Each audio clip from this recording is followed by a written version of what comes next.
Good evening and welcome to November's live Q&A session with Naomi Sullivan, sponsored by D'Addario. As ever, tonight's live webinar should be streaming to our Facebook page, and wherever you're watching, whether it's there or on Zoom tonight, hope you can hear me okay. Let me know if you can't. I don't know what I'll do if you can't. I'd probably say just check your volume, unmute and stuff. So I heard my first Christmas song on the radio on Monday, so I thought I might as well get some Christmas bling up in my music room with a tree. It's ridiculously early, but given 2020, I think anything goes, to be honest. So if this is your first time watching one of our live Q&A sessions, let me introduce myself. My name is Jean and I coordinate the marketing at John Packer. In these sessions, I speak to a musician and ask your questions about how they got into music, get their playing tips and talk about their setup. Since lockdown 1, I've chatted with a fantastic selection of musicians in the UK and in the US, playing all manners of brass and woodwind instruments from my home in Somerset. While I'd heard of many of our previous guests, I'd not actually met any of them in person. So tonight is a little different because I have met tonight's guest before. In fact, we shared a bedroom when we were 16 and 17 at Cheetham School of Music in Manchester. Thankfully, I don't have any pictures during those times, so you'll just have to imagine what we were like some 20 years ago. After our A-levels, Naomi and I went our separate ways and sadly lost touch. So when D'Addario offered the opportunity to speak with her again, I jumped at the chance. Back in '98, I could tell that Naomi was very special and would have a great career in music. So I'm very excited to fill in the blanks and listen to her answer your questions. And more importantly, hear her play. So without any more waffle from me, let me present Naomi. Hello. Hello, how are you? Yes, good. Thank you for joining us tonight. Sorry about that little bit of waffle at the start. It was frightfully flattering. That's okay. I actually got the calculator out. And it's not 20 years. It's 22 years since we shared that bedroom. Wow. I was trying to think where it overlooked. All I remember is the skyline and some nice pretty lights from Manchester, but it could have just been a car park we were looking at. The thing I was trying to remember also that the girls, so there was you and me and Sam Harris and Laura Stewart, lovely Laura. Also known as Quiche Lorraine. And we did some interesting sort of singing in those evenings, didn't we? And stuff. So. Yeah. Yes. Anyway, that's enough of that. That's as much as I'm going to divulge about our time at Chet's, because nobody asked anything about that. So there you go. I think it'd be great if you could start off by doing some playing. Would that be okay? Yeah. I didn't know what to play, but I was teaching a few weeks ago and like trying bits to do. And one of my students who's doing his grade 4 next term, so no stress. And I was playing a bit of this Botzer study, and he's like, "Yeah, that's a really cool song, miss." So okay, so I play it. And Botzer wrote loads of music for like brass and woodwind, so I figured it might be interesting for people that follow Packers.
Wow, that was incredible.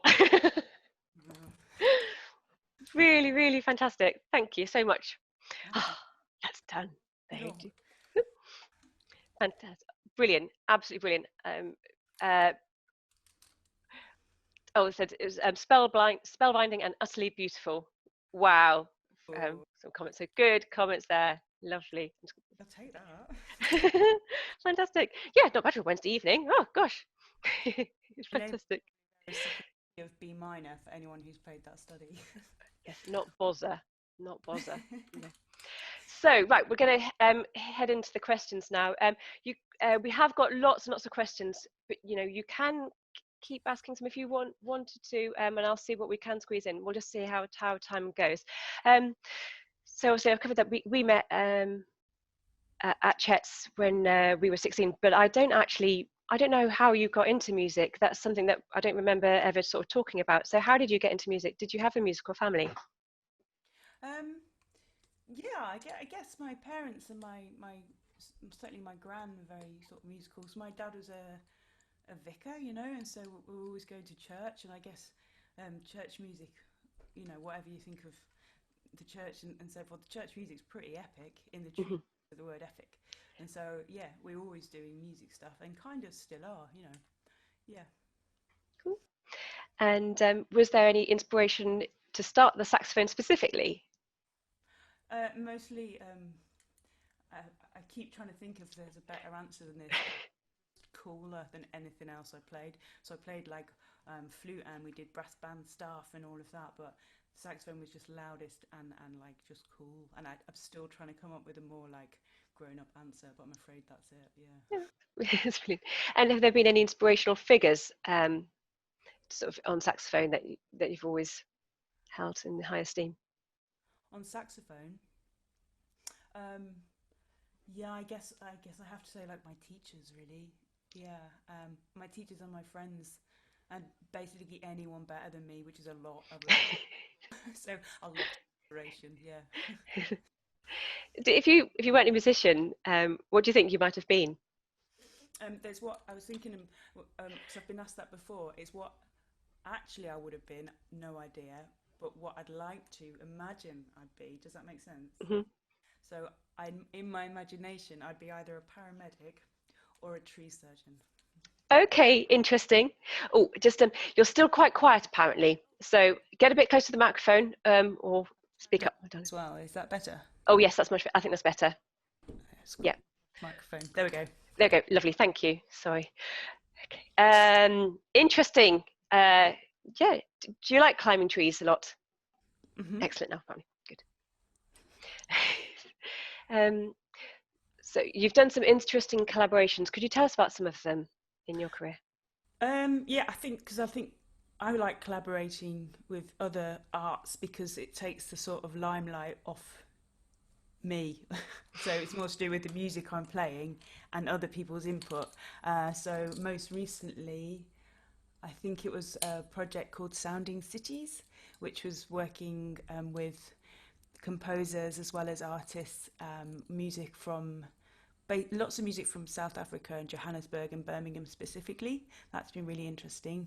And there's one coming up, working with an Italian saxophonist and a composer and a filmmaker exploring the work of Francis Bacon, which is going to be brilliant. Wow. It's proper, like, yeah, that should be really interesting. Yeah. Do you ever class yourself as a composer? Absolutely not. No, I can barely play them. It's so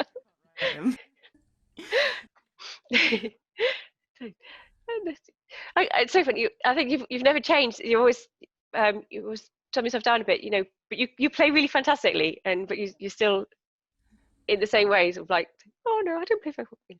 You do. You play fantastic. What composer, style, or genre of music do you actually enjoy playing the most? Though, is that modern music? I think it really depends. I suppose it depends who you're playing with. It might depend on what your mood is. It might depend on the specific piece. I think like the older I get, the more I enjoy playing easy music. I mean, and I say easy, like easy music becomes like obsessively hard all of a sudden. Yes, I can get that. I think, and so it really, really depends. But I do love a brand new piece of music that's no one else has played. That's kind of fun, because that's, I don't know, you can put your own stamp on it without much worry, you know. And so, do you have? Do you teach beginners now as well as music students? Yeah. Today, all afternoon from 12 till 4, I taught beginner clarinet. It's really thing. It really is, yeah. Especially at the minute now, you have to teach from a distance, so you're just trying to put into words what you'd normally do. You just grab the instrument, and you know what I mean. Like, sure, yeah. Oh, so that was in person rather than over Zoom? Yeah. So we have lots of screens, and oh, okay. It's very lucky. Yeah. I've never taught a beginner over Zoom. Have you? Yeah, it's really difficult. I should say to everybody that doesn't know that I play the piano. I'm a piano teacher rather than a woodwind teacher. So here, I've got 2 pianos, so that's quite helpful. I can sit and play at one, and the child can play at another. But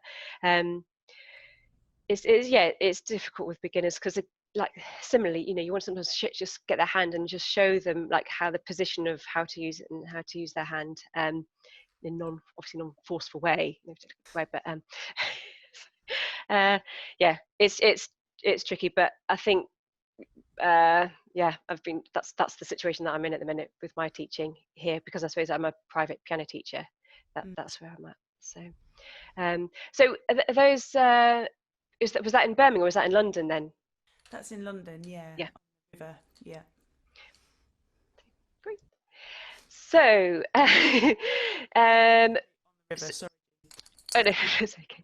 So with beginners, have you found that there's a best practice method that you've used for beginners?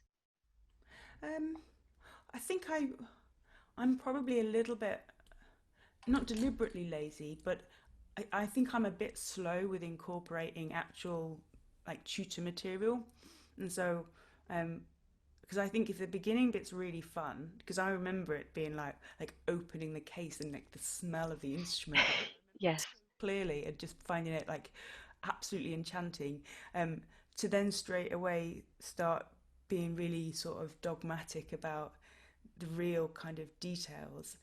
I mean, I might be wrong, I don't know, but what I try and do is just keep the level of like, oh, that's a new note, and it's always without being glued to the page too much. sure, yeah. Yeah, it keeps the magic alive. And I think also for beginners, they don't know what they don't know. So if you can teach them sort of in a gradual way, and then it makes it always exciting. Christmas every time you have a piano lesson or saxophone lesson. Let's hope. Anyway, that's we're great teachers. Every time, every lesson, it's like Christmas. Trees that, yeah, Jean. Yeah, this whole thing. Oh, so so there was another aspect to that question actually about embouchure training, manual guides, etc. So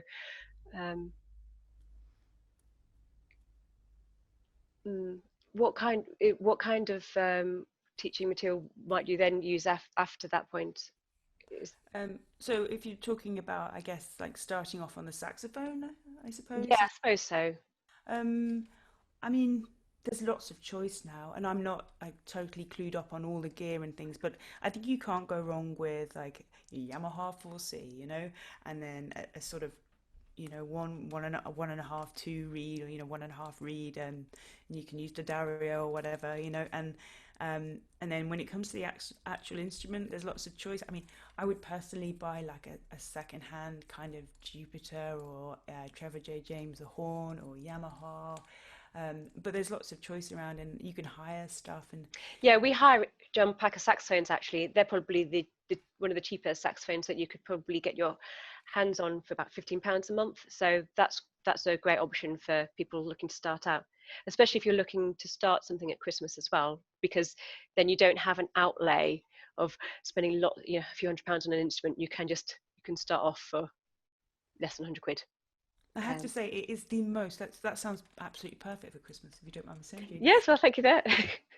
But it's the most fun and rewarding instrument, I think, to just pick up and play. It's so sort of immediately rewarding because it's not got holes, and the clarinet has, and that's difficult. And me and my mother learned trombone one Christmas, and that was kind of hilarious but hard, Something about the saxophone, I'm quite sure it's quite easy to learn. I think, yeah. So I would say definitely go for that for Okay. Christmas. Okay. Okay. So in your career, you've done lots of masterclasses. You've taught lots of people. How do you go about encouraging young saxophonists in developing countries specifically? That's a very, very good question, and I'm sort of embarrassed to say not enough. Because I guess we're all rather privileged over here, and I haven't even visited that many developing countries.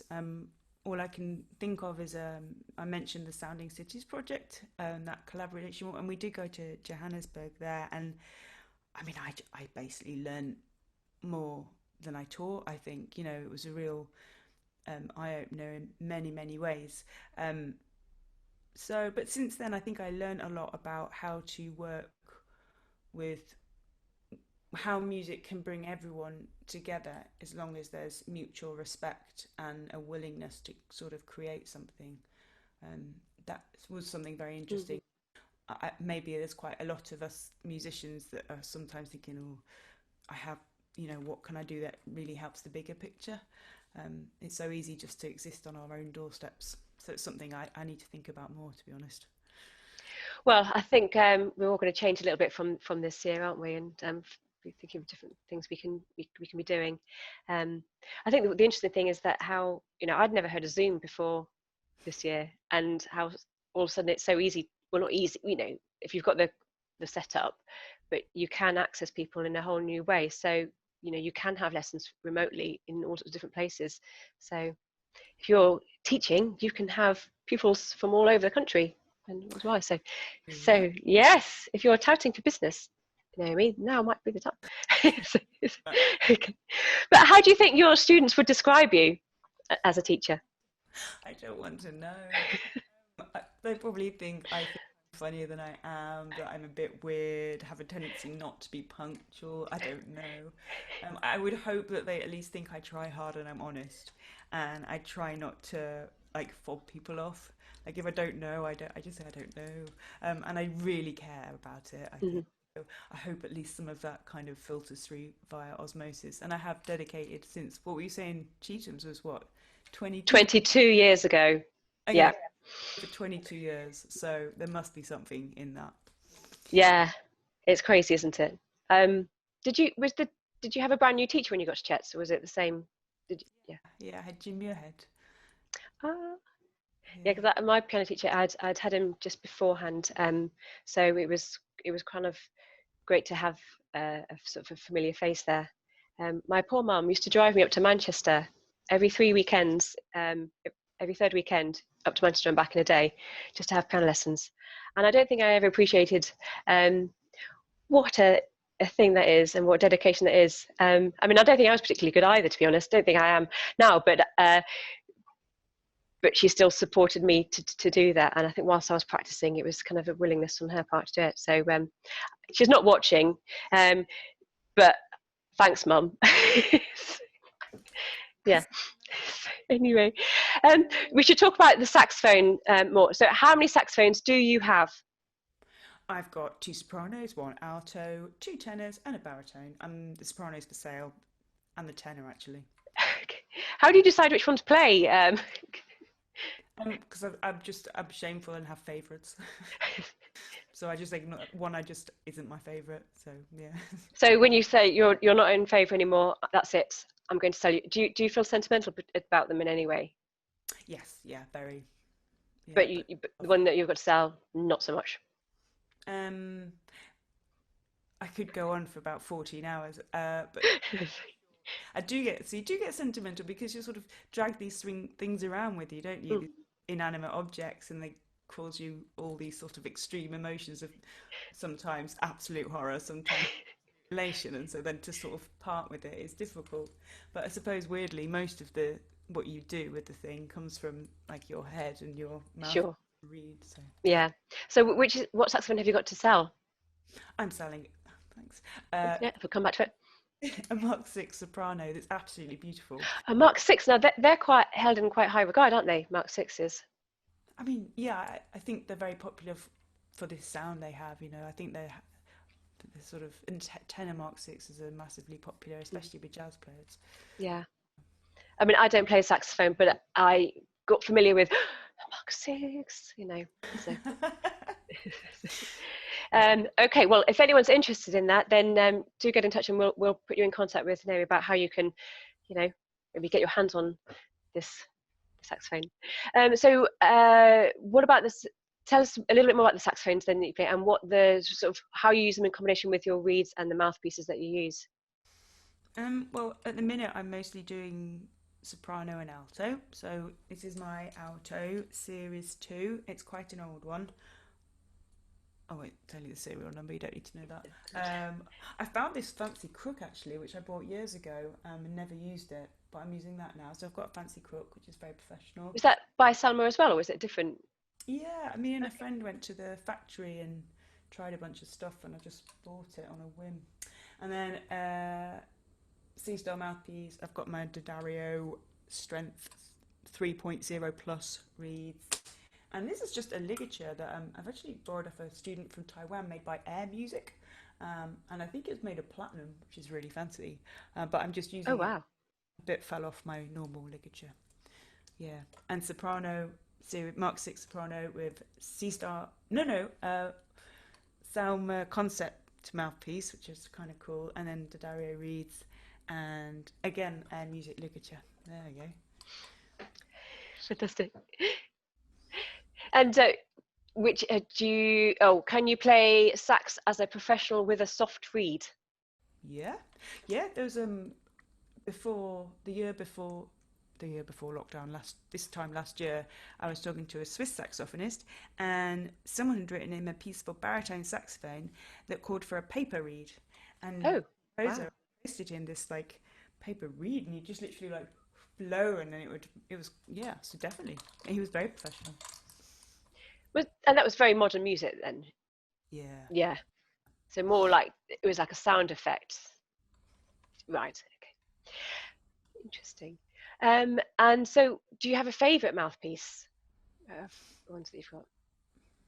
Again, for sentimental reasons, I've got a vintage Salma C-star soloist. That's really lovely. Yeah. And which is your favourite saxophone that you prefer to play, and why? Well, that depends as well. I suppose we like what we're good at, so whatever I'm practicing the most, I like the most. But the most fun saxophone to play is hands down the baritone. Like, I would sometimes just play that just for the pure fun of it.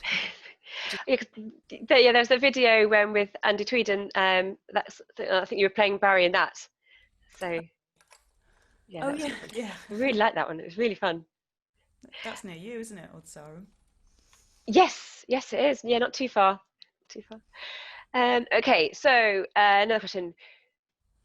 So do you change the setup according to what type of music you're playing? So obviously you're playing all sorts of different music. How much? Um, maybe like a little bit with reeds, like so for the piece I just played, I have to play quite quietly because there's neighbours everywhere and I don't want to annoy them. And there's, so it's a slightly softer reed than I normally use, or I don't do much anymore, but I used to do more like musical theatre things and occasionally like big band stuff. And I definitely use a jazz setup for that. Yeah. And so what would be a jazz setup then? For me, because I'm slightly boring with my way of blowing, on my alto, I had a bronzite mouthpiece made by Ed Pillinger. It's really lovely. Or I've got an Ottolink like 5, which I'd use, and then on tenor I had a Ottolink New York thing. Can't remember, but that was kind of useful for theatre work because she could bung on a plastic reed and it would just work. So if I was stressing about trying to somehow create a sound on a piccolo, at least I'd know that my tenor Sure. wasn't going to warp and stuff. Yeah. Actually, that's a question that bizarrely didn't come in, and it often comes in when we speak saxophonists about plastic reeds. What's your views on them? I'm going to ask it anyway. I guess it's down to everyone, isn't it? For me, then I couldn't really manage on alto and soprano with a plastic reed, or really tenor in a sort of orchestral way. I'm not sure I could manage. I think they're really good for sort of contemporary stuff. If you're doing heaps and heaps of slap tonguing or whatever, it's really good. On baritone, because I don't feel I play enough of it to invest like £4 million per reed. Yes. Use a plastic one for that, and it doesn't warp. And some players just sound amazing playing plastic reeds. It's absolutely astonishing. So it's kind of cool. Yeah. Have you tried any? Because D'Addario have got a Ven reed coming out, this synthetic one. Have you had the opportunity to try that one yet? No, but this is news. This is big news. Well, we've got a blog post about that. I think we're hoping we're going to get some soon, but yes, sort of fibers of polymer and then bound together and then made into a reed. Something like that anyway, but they'll be coming soon, so you should be asking to get your hands on one and see what you think, especially on the Barry, because if it's expensive. Okay, so I think we might have covered this about what you recommend to students in the way of instruments, reeds and mouthpieces. I think we've kind of covered that, haven't we, really? So that's fine. However, for an amateur clarinetist who would like to explore the alto sax, what mouthpiece would you recommend? Again, I guess it kind of depends, but something like a Yamaha 4C or a C-Star or D'Addario do make really decent mouthpieces that are really responsive, so that kind of thing would work. Yeah, because I imagine that if you've played, there's always this idea that the clarinet perhaps is slightly more challenging than the saxophone, and if you learn a good technique on the clarinet, then you've got a really good head start on the saxophone. So perhaps then you could invest a little bit more earlier onto the perhaps on the mouthpiece of a clarinet, and you'd get a quicker reward from it, perhaps. But maybe that's me slightly speculating. I've just worked at Packers for a long time now, and just. Oh, I'm totally convinced. I sort of almost glazed over. It was just okay, it was perfect. Yeah. So, okay. Question from a guy. He's bought a new tenor saxophone. What are the notes and the differences from alto saxophone? Well, if I understand correctly, the good thing about the saxophone is it's just the same fingering on every single one, and the only difference really is the baritone's got a nice low A that's under your thumb rest, and then some of the modern sopranos have nice high G keys to make life easier, and so it's the same on the tenor. The difference is, I guess, just obviously the tenor's in B flat, alto's in E flat. The mouthpiece will be bigger, and so the way you blow the thing's slightly different. Maybe tuning's different, and it's just a bit more of a stretch. So I guess you're gonna need more air. But yeah. So more diaphragm control and stuff like that. Yeah, just a bigger quantity of air. And bigger hands to reach it. Possibly, yeah. Right, so we're going to move on to the technique questions now. So what is the best way to practice for beginners or advanced people? So should you do beginners first, maybe? Yeah, let's do that. Yeah. Okay. Well, I would say listen to your teacher. So if your teacher says, please practice your clarinet before the concert in 2 weeks' time, just think personally, at least 3 times a week for 20 minutes is what I've always said. But the more the better, you know, and Yeah. just, you know, little and often is fine. And normally, like once one, any beginner or advanced, once you start playing, you're like, oh, this is quite pleasant, and you end up doing more than you ever think, you know. So it's just touching the thing, and then you probably get going. Um, for beginners, yeah, I just think just play. It should be fun, you know. It's play, and then for advanced, you know, if you're, I suppose the more advanced you get, the more pressured your deadlines are. Is that fair to say, or different, or the volume of work for your deadline probably increases at least. And I suppose there's a target to that practice as well. So if you've got an end point in mind, whereas the beginner might say, I'm going to practice for 20 minutes, but an advanced person might say, I want to nail that section and just get that done. Yeah, have your goals. And I think I'm not very good at it myself, but write like a practice diary, or just getting a sense of what you are, how your practice habits go. And sometimes if you work out, well, why am I practicing? Oh yeah, I'm just really bored of practicing that way, and just keep reinventing the wheel so you find new ways of doing stuff. Great answer. So what exercises and studies would you recommend for a warm-up as opposed to scales? Maybe you might like to demonstrate them. I'll probably spare you. Well, I never used to do long notes because I was too impatient to play fast. But now I haven't. It's so weird. I never warm up before. I just get on with it. And now I feel funny if I don't play a few long notes. So just sort of accept that. Yeah, that's it. You're just doing a long note. That's what it is. There's no mystery about it. I think that's a interesting warm up. Because a lot of us wind players play solo line instruments. I think it's really nice to have some kind of sound to play along to as a warm up exercise. So if it needs to be an electronic drone off your phone or something, that's fine. Or if you're lucky enough to have a piano, you can plonk down some chords, try and pick notes out, and so that you're really, really listening before you start playing. And scales are great, you know, and I find it quite a luxury to practice my scales just watching the telly, really. But studies, like that bozza and stuff, playing studies is, I think, a really, really lovely thing to do. Other warm-ups. Yeah, long notes, tonguing, thinking about what's happening inside your head, like syllables. I think wind players, we can just blow air and move our fingers, and it kind of works. But if you were actually singing, you'd probably do lots of different things with your voice. Yeah. Music. Interesting. So this is a question, and I didn't really understand it because I think it's probably because I don't play saxophone. How to avoid going into the high registers as a beginner? I wonder if, well, so the high register within the range of the instrument might be the palm keys.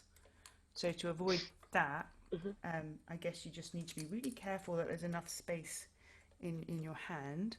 High register might be a really clever and good way of describing accidental squeaks. Just maybe, I'm not sure what the question is. If so, it could be anything. You'd have to be diagnosed by a good teacher, but sort of common things to check out are make sure there's enough lip over your teeth, the bottom teeth, and make sure you're not putting in too much mouthpiece because then you can very easily squeak. Make sure the reed doesn't look like it being dragged through a fence. Make sure the reed isn't too low because that means it's not going to vibrate against anything. Make sure it's not too high, but that normally means you can barely get a sound out without giving yourself a hernia. And maybe the instrument's broken, but to avoid the higher register, check the palm keys, the octave key, what's happening here, and then what you're doing with your embouchure, I think, would be the main things. Yeah, I remember my first instrument many, many years ago was a recorder, and there was just a group of us starting, and I thought the person was squeaking. It turns out it was always me squeaking, but I just thought it was blaming it on someone else. I think we've always got mirrors in our practice room at backpackers. So I think if you can see your setup as well, maybe you can see what you're doing. That might be helpful. Maybe speculating wildly. So right, another question: how to get a good tone? Ooh, I don't know. Someone can tell me. Listen, I suppose you need to know what it is you want to sound like. So listen to lots of other players and be like, oh yeah, and then try and like magpie out the bits you really like. Maybe practice doing impressions of other people, because that's how we find our own voice, isn't it? I think by like mimicking our parents and stuff. And so if you can do an impression of whoever, then you can help find the sound you want to make. And of course, like the material you use plays a really big role in that. Yeah.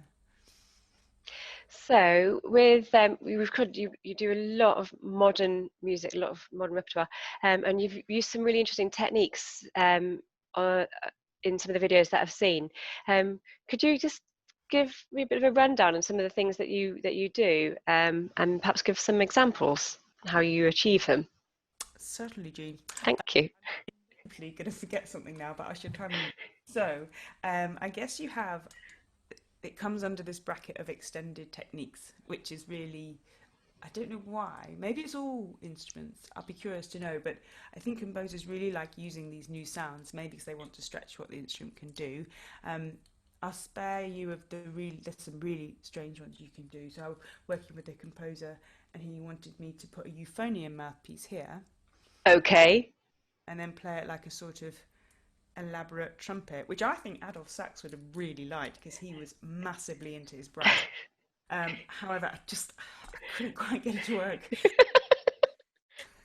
I do have a nice euphonium mouthpiece now though, but you can take this off and play it just as a trumpet. But I'm trying to be more ladylike as I get older, so I'll spare you. There's lots you can do. I guess tonguing things. So easy tonguing things would be double tonguing. Okay. So so your front of the tongue touches the hard palate, the back touches the soft palate. Palate. T is hard, g is soft. If you replace the hard palate with the reed, so t, maybe this is better. There you are. T, g, and then g is when you touch the soft palate. You technically, I guess, go twice as fast. So my reed's dried. Hang on. So if I do a bit of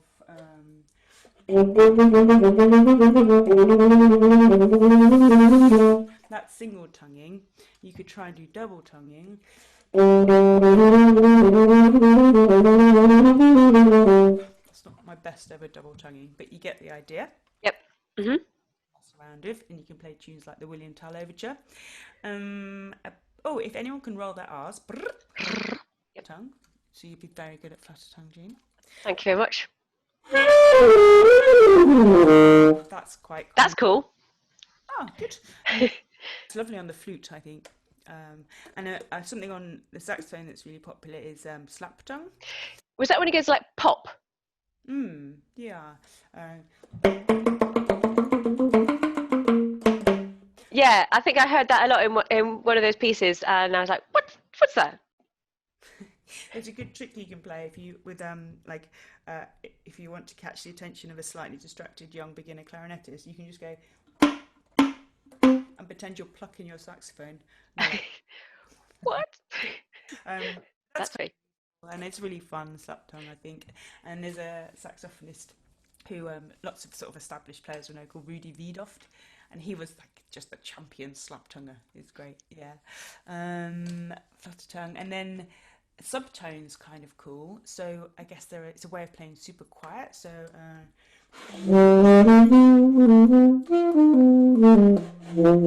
you get like woofly jazz one, or you can do like an oboe because you play oboe as well, right? You do like so you play quite quietly that way, or you can push your tongue up on the reed. I'm not sure if it's picking up or anything, but you get really, really quiet subtony effect, which is fun because the saxophone's quite difficult to play low and quiet because it's just got this massive resonant bell, which makes life sometimes a bit tricky. There's kind of more kind of finger work kind of things, so quarter tones are really cool.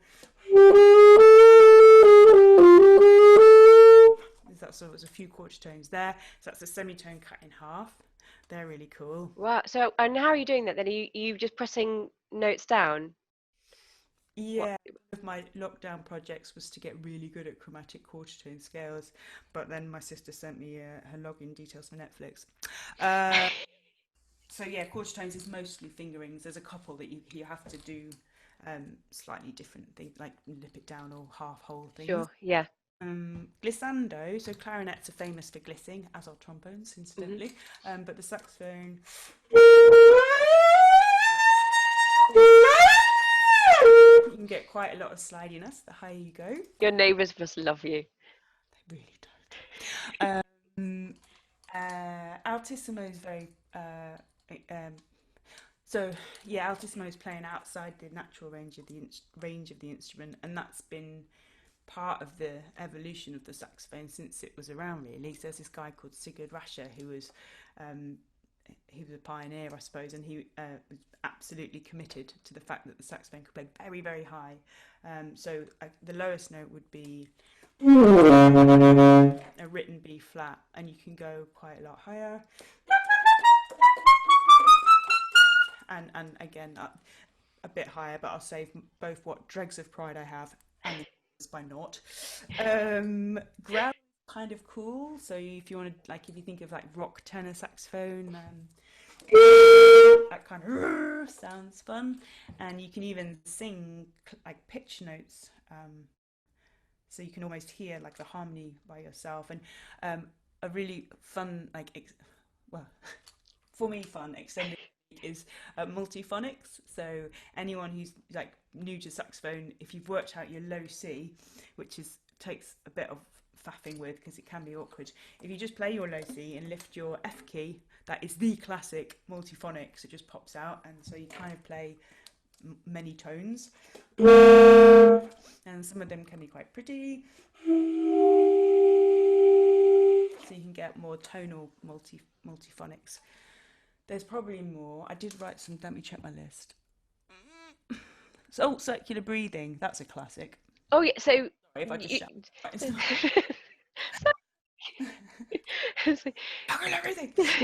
was going to say actually the piece you said played at the beginning, like, yeah. Did you circle breathe in that? Because it, did you manage to get air somehow? Yeah, that's I think it's a brilliant party trick because it's not that difficult to do. You just have to be able to squeeze air through your cheeks and then go against your intuition and then sort of try and sniff through your nose. And the smaller the saxophone, the better. I learned to do it on a trumpet because that's really high pressure. Sure. So, and a real purist player might be like, no, don't circular breathe because the saxophone is a singing instrument, so you must play like a singer, which is so true.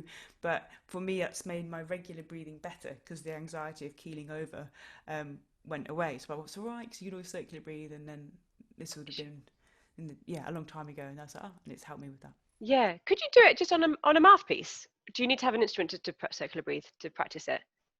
You could do it on the mouthpiece, but it'd be very high pitched. If you wanted to practice it, your best bet, or the most sort of traditional way, is to get a glass and a straw, but be sure to really pinch the straw. So if you're blowing bubbles normally, it'd be quite, Yeah. relaxed, but that's really difficult to then circular breathe. But if you pinch the straw and then you have to go and blow a really tiny stream of cold air, it's much better for doing it. I suppose it's going to be hard these days, like, because all the straws are plastic or metal. I mean, paper or metal. So I suppose that's the straws out, isn't it? Unless you got silicone ones. Silicone straw, bamboo straw, yeah. Oh. Or you could get a hammer to your metal straw, but that's we don't need to go down that No. avenue. No. Focus. And then I think there's one other thing, perhaps maybe you mentioned a bit. One of the pieces in those videos that I saw, it was like it felt almost like this. The waves of the sea just kind of starting, just sort of blowing just down the instrument first. Is there a specific technique for that, or was it just blowing air down the instrument? I think that would have just been an air sound, yeah. Like, yeah.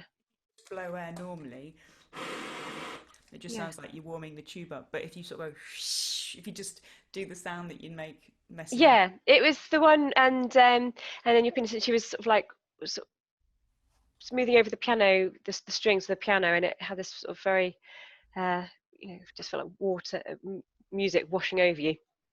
Oh yeah, that must have been air. It's kind Yeah. of, it works great on the saxophone though. Yeah, it came across well on the recordings, which is good to know as well. So, anyway, right. So, we think we've covered lots of different techniques there. So, does your preparation change according to what kind of music you're playing then? So, if you're doing more modern stuff, would you change your approach, or classical? Would you? I don't know. To be really honest, it's mostly like time pressure. So yeah, if I've got luxurious amounts of time, I'll be nice and relaxed, and if not, it's just got to get it learned. Really, yeah. And what about your approach to improvisation? Does that vary? I guess along, I'm trying to think what's relevant for people listening. I would say for people who are not reluctant improvisers, or maybe less experienced improvisers, it's really good to improvise in the style of the music you're playing. So even if you're not comfortable with reading jazz changes and whatever, just messing around playing kind of a version of what's on your page can help find more things about the music you make, you know. And free improvisation, I think it's just fun. Everyone should just do it. Yeah, because I suppose, like, typically there's a lot of saxophone and jazz, but you've kind of doing a lot more contemporary stuff, and that's different improvisation as well, isn't it? That's completely different kind of a way, isn't it? You're not working through a scale like you are in jazz. I think so. It's not something I feel like I'm particularly like specialised at, but Yeah. I do think it's really interesting and enjoyable. And I think it's a shame if people feel reluctant to ever do it, because it shouldn't be judged. Just everyone just play. I think that's good. Yeah, absolutely. Any tips on ear training?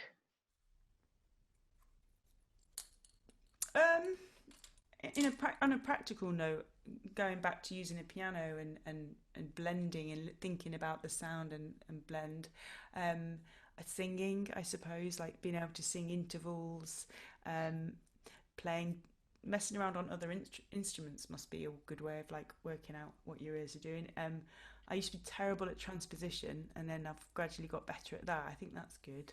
And if I ever have to teach grade 7 or grade 8 orals, I realise that I really need to have better ears. Really? Yes. Oh, I hate it. Still hate it. Some things never change. Absolutely. But all of us, I need to be like, I need to know this now. I should be good at this. Yeah, faces fears. Do you get nervous, and what strategies do you use to combat performance anxiety? Yeah, I do get nervous. So I suppose again, like thinking practically, things to be aware of that I find vaguely helpful is, I think slowing your breathing down is good. So just like exhaling, and that's such an easy thing to do. Just and sort your breathing out.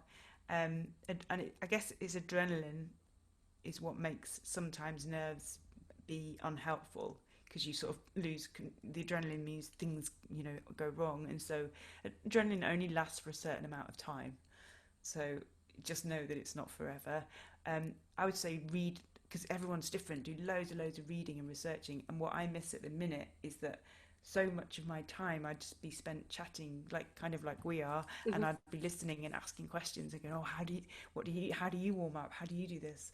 So ask loads of people what they do, and then things that I find particularly helpful, other than slowing breathing down, is I know a lot of funny stories about people that and performances when things have gone wrong, and just and I will not. I don't want to sort of gives away someone's secrets, but and you just think, God, so much goes wrong, and they're still going, and they're amazing, so it's fine. Like, just get a sense of perspective, and it'll all be fine. Yeah. Yeah. Yeah, I think my very first webinar, I had most issues then, and I think since then I've, well, hopefully couldn't get any worse than that. And so, okay, so yeah, we've touched on like COVID, but how has lockdown been for you personally?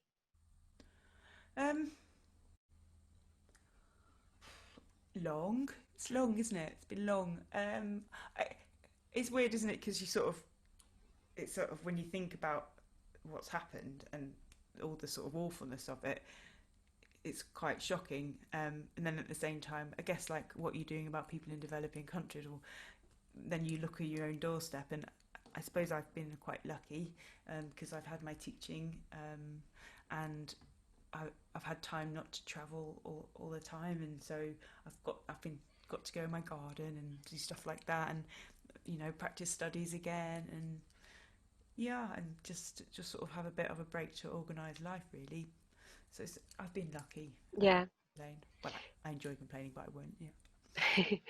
Yeah, I think despite everything, we have to find reasons to be sort of find positives from the situation and things to be grateful for. Definitely. We've answered that question already, but you're still teaching. But how have you found your students' approach to music during lockdown? How have your students been affected? That has been really interesting for me, how different people have responded, and because I teach students from like master's degree and then right down to a couple of weeks of clarinet, and right across the whole range, and certain students that had one way of thinking about has changed, and some people I think have actually really shown their true colours in a brilliant way, and that's been very interesting. So everybody's been very different, but there's been some brilliant things come out of it. I'm sure everybody knows already, but you're head of saxophone, head of woodwind at the Birmingham Royal Conservatoire, and that's a position you've held for a number of years now, isn't it? So what are you looking at your applicants audition for there? Yes, so our head of woodwind is Jenny Phillips. Oh, sorry. No, she runs the whole saxophone, the whole woodwind department. It's very difficult, and we're lucky because we have a sort of saxophone department off that, which I kind of get to run, and obviously always in consultation with Jenny. What are we looking for? I think just potential, really. If someone shows like a genuine enthusiasm and sense, like common sense, enthusiasm, a curiosity and potential, any conservatoire will be lucky to have them. Or this same question asked what your favourite pieces are to play. Are there any specific pieces that you absolutely love? Tiger Rag, the saxophone quartet. It's brilliant fun. And then I couldn't choose. I don't think. Probably something new with a good tune. And so what would you say to someone about to study music at Conservatoire, wanted to get a balance of both classical and jazz?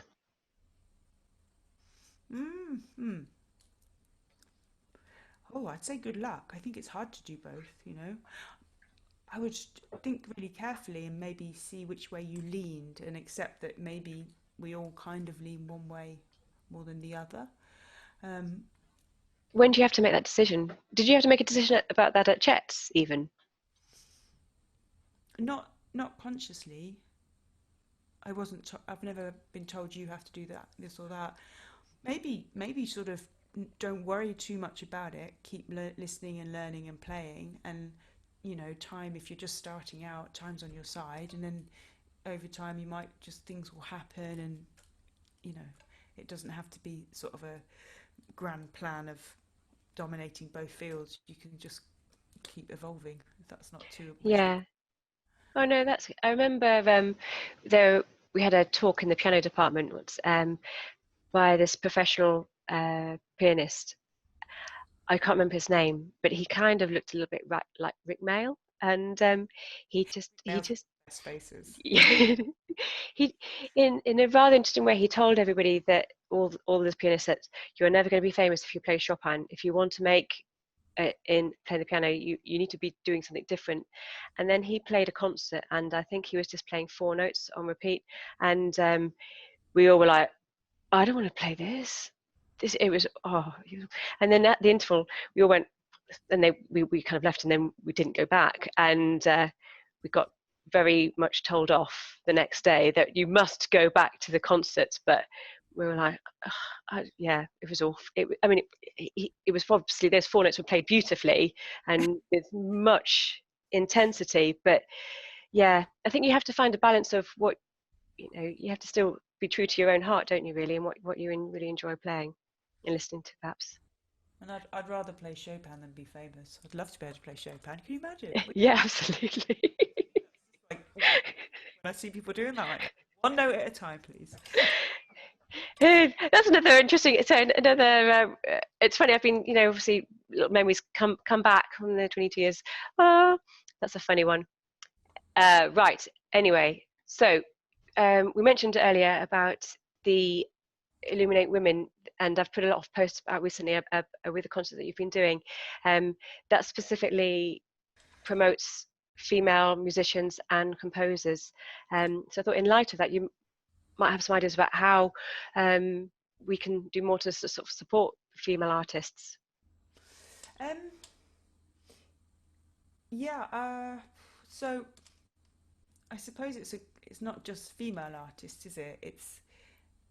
It's all across race and gender, that we need to just be open to having the conversation and not shy away from things and question things. And if there's an area that we don't feel comfortable or sure about, have a conversation and make sure that everything is spoken and there's light shed on everything.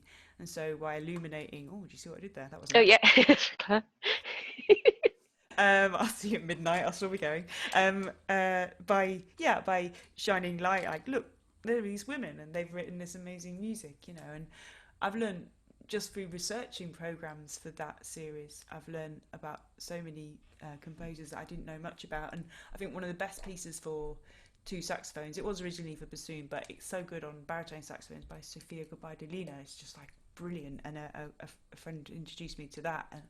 And it's just, there's so much music by women composers that isn't played, and I just think that's a shame. So it's good conversations. There's an Illuminate concert, I think, tomorrow for Sheffield University, and if anyone sort of doing their associated board exams, we're doing Tableau to Provence, which is by Paul Maurice, a female composer.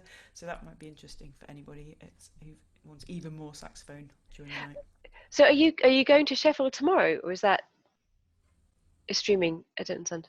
Live stream thing, yeah. Oh, okay. Yeah, because one of the early recordings, you were doing it remotely. How did you do that? How did you manage to record with a pianist? I mean, crazy.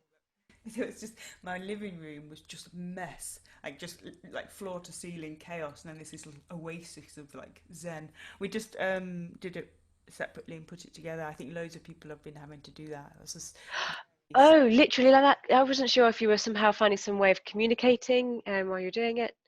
We just took it in turns, so I'd have to play and go. Okay. Yeah. Well, you couldn't tell. It was seamless. Good job. Were you doing the editing then as well? No. So Angela Slater, who runs Illuminate, she took on that job. I couldn't do. No. It's quite a skill. Right. Have we covered your favourite piece of music to play or listen to? Oh, I can't, to play, I can't choose, apart from Tiger Rag for Saxophone Quartet. To listen to, I can't choose again. Oh no, could it be that CD? Do you remember when we got to Chet's, I had, I think it was either a 3 CD disc changer or a 5 one, and you had this and that CD, the Sounds of Sanctuary. It was like they were all singing in sort of a funny made up words. I'm not going to sing it. Didn't you remember? And I think Keisha Lorraine, I think didn't she have the soundtrack to Titanic? And every night we used to recite the last line, and then we'd sing. I'm telling too much. We used to sing Silent Night in 3-part harmony.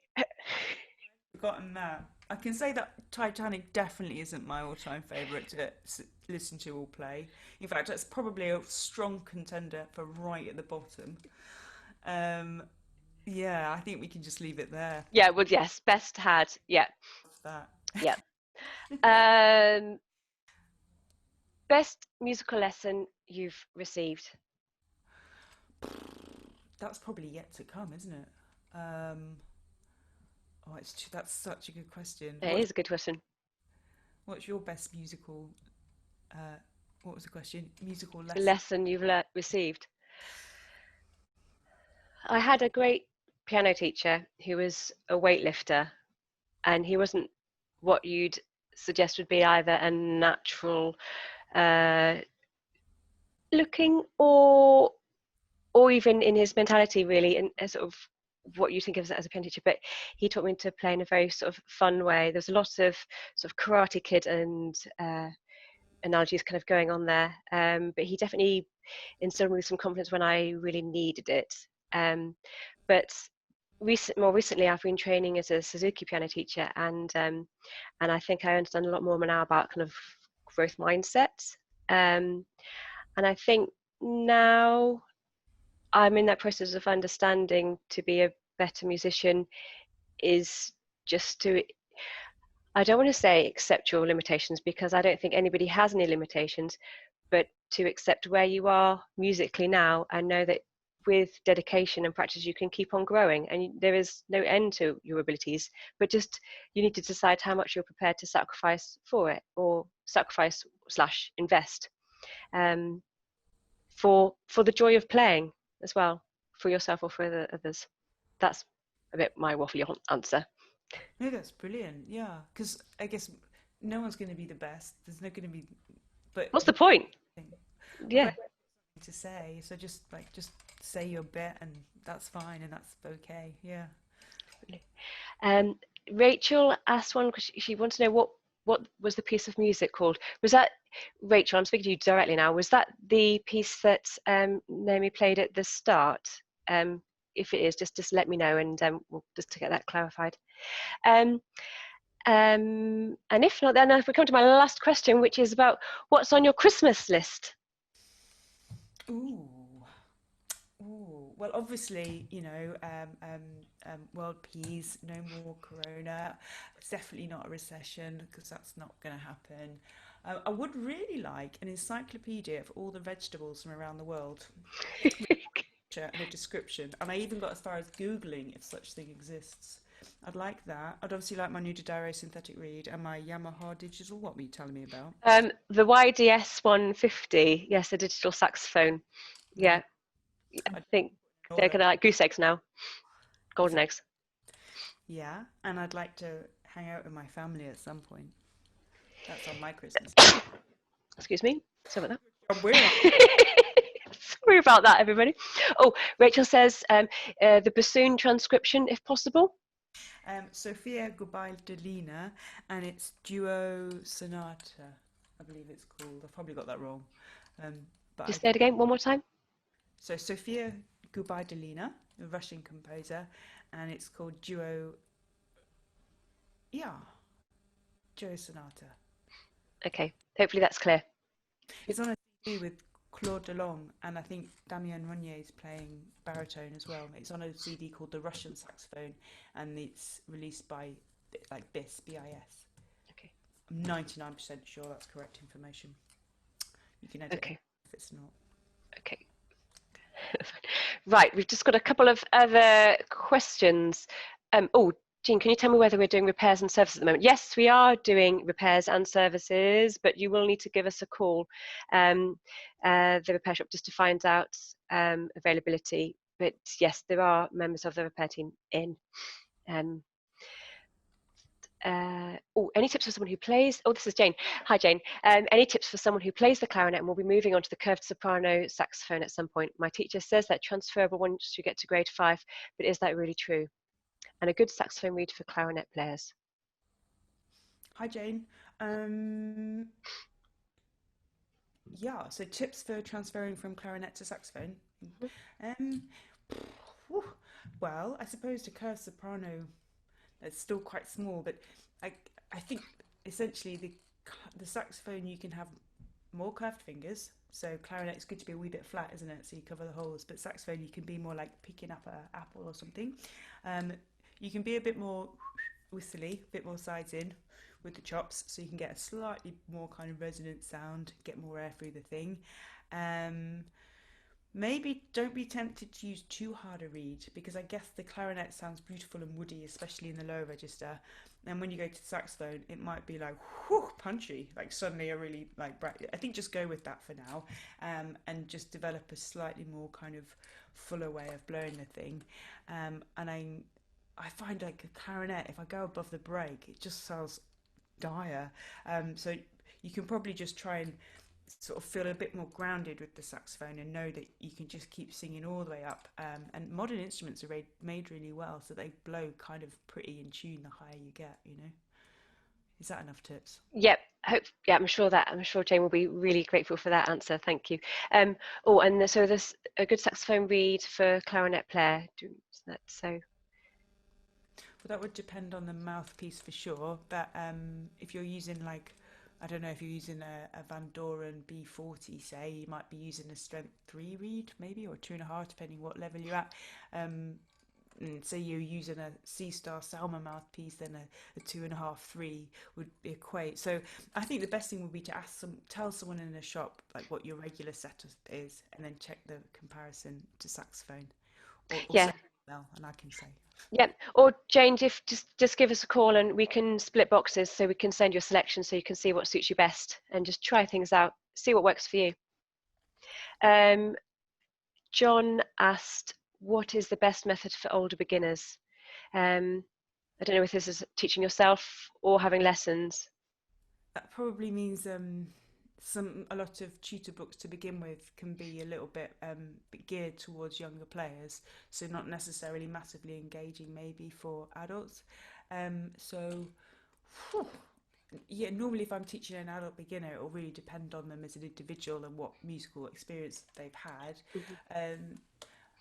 It might be interesting just to start with, even start with a Jamie Aebersold, which that's not good for a total beginner. Do you know what? I'd go with a new tune a day. That's my final answer. I had a tune a day, yeah, on oboe, kind of classic. Yeah, it was fine. I mean, yeah, it didn't have too many jazzy pictures, but then I don't think I was bothered about the pictures anyway. I think sometimes the pictures now are maybe a little bit distracting, perhaps. I agree, and there's a tune in one of them called Granite that is just brilliant. That would be one of my top tunes to play. Very good. And Tamara asked about, have you ever composed yourself? Hi Tamara, I bet that's Tamara Tully. Hi Tamara, hi Bessie. Have I composed myself? Oh yeah, but only for my own like fun.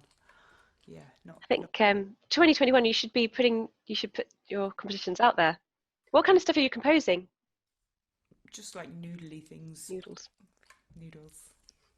Writing it down. Do you have to go, oh, what was that note? Writing the rhythms. I'll 3-part harmonise that. Yeah, absolutely. Because maybe that's the thing with those digital saxophones, maybe then you can put it through some sort of app and then it'll just write out everything that you've done, and then you can go, look, I've composed. It's a very fine line, isn't it? Perhaps if you're improvising or composing. I've never thought about it in much detail, but... I agree. Yeah. Okay. So I think that's come to the end of our questions, unless anyone has got any more. I'm kind of almost, I don't want to almost look at Facebook just in case they are there, because I think we've... I feel like we've done lots, and it's 9:15. Gosh, we got there. We did it. Yeah.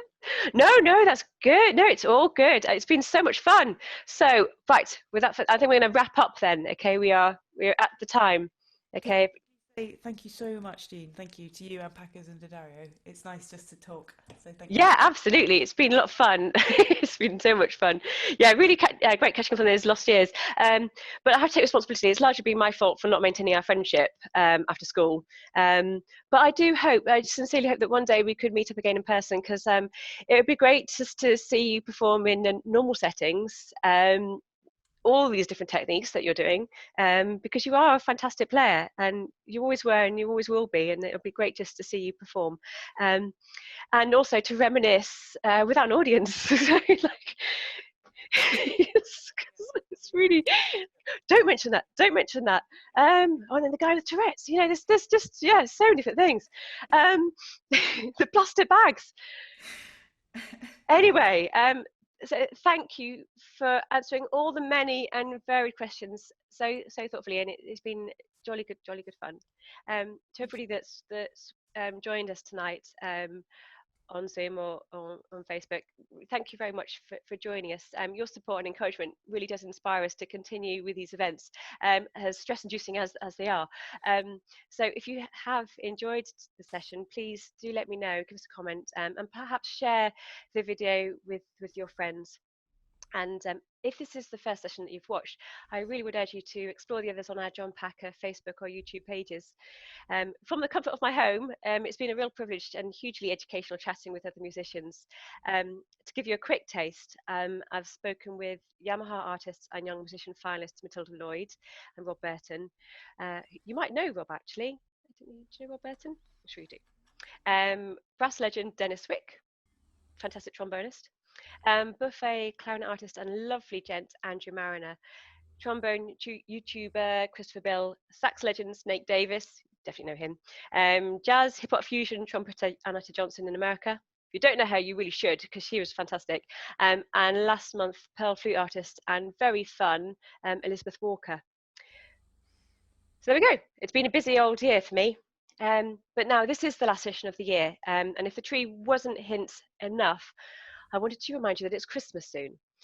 So anyone that's wanting to give a gift of music, from a treble clef keyring, recorder, stocking filler reed to a saxophone, you really do need to think about it sooner rather than later, as any products that we do have to order into the shop are taking much longer to arrive thanks to COVID. So please do get your orders in so that everyone can have the Christmas that we all deserve, basically. Now, there's some other shop news. We will be back open to the public next week from Thursday 10 till 4:30, and Saturdays from next week 10 till 2. Until then, we are still very much working behind closed doors. So if you have any inquiries or would like to try a mouthpiece or instrument, this can be arranged. And I can't end tonight without saying a big thanks to D'Addario for sponsoring tonight's webinar. So they're a great company to work with and really imaginative with their products. I don't play a clarinet or saxophone, but I love their marble mouthpieces. And I know, have you seen the marble mouthpieces? No, they're beautiful. They just look like a piece of marble, from the Evolution ones. I think that if you're in the kind of B40, B45 upgrade, then definitely ones to check out. I think I might be saying that Andy, our retail manager, I think he's converted to one and he loves it. And also know that Alice in our woodwind department is looking forward to trying the Venn synthetic reeds as well. I think they're on our website, or there's definitely a blog post about them, so do check that out. So that's it. It's been a funny old year. So thanks to everyone for your support, to myself and to John Packer, the company tonight, for watching, and over the past year. I sincerely wish you the very best, and I hope you have the very best Christmas possible. And let's just keep on doing what we do to keep music alive. And that's it. So good night, everybody. Thanks again, Naomi. We'll be in touch. See you. Okay. Take care. Bye.